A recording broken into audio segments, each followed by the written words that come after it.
People gift us those kind of pieces, and I was like, oh, okay, this is kind of nice. Yeah, I don't hate it. Yeah, but I think there are so many gatekeepers, for better or for worse, in a traditional artwork, right? It can be frustrating, especially for artists, to kind of like make it in this world. Yeah, and also it Yeah. can be frustrating for collectors. So to me, that's like, I think that's like the real art world, that the notion of gatekeepers are so strong. Yeah, What do you focus on? What type of art, or is it anything? we're focusing exclusively almost on Asian artists. Yeah, How do you discover new artists? usually when you build relationship with galleries, they they kind of give you some suggestions, but mostly Instagram, to be honest.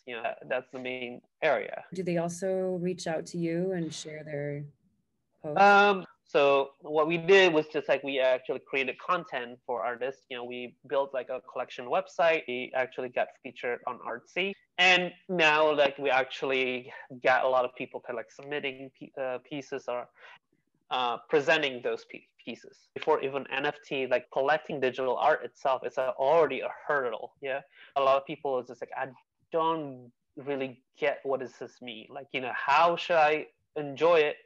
Like how should I display it? It's a little bit more like an Instagram feed instead of like a proper art curation. So what do you think would be the ideal progression of NFTs benefit artists and Yeah, partnering with gallery, that creates that credibility, and I think, yeah, and that will actually attract more traditional art audience. when people talk about NFTs, they talk a lot about collectibles, which I feel like can be art, but then there's also, I don't know if you heard about the NBA Top Shots. I was wondering if you think the two are the same, are kind of belong to the same world, or if they're very different. The mentality of people that actually kind of collecting those things at the moment are probably the same mentality. I'm not seeing any distinction between those two. I was wondering if you find a big difference with the traditional art world in how certain artists will become famous. Yeah. The big difference is the pace of it. It's like a week instead of like, it takes a year or two kind of situation, right? Which actually makes me a little bit nervous.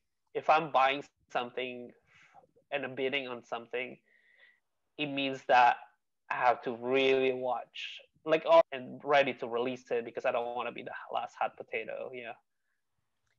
Yeah. Boy, that's a great quote. Yeah.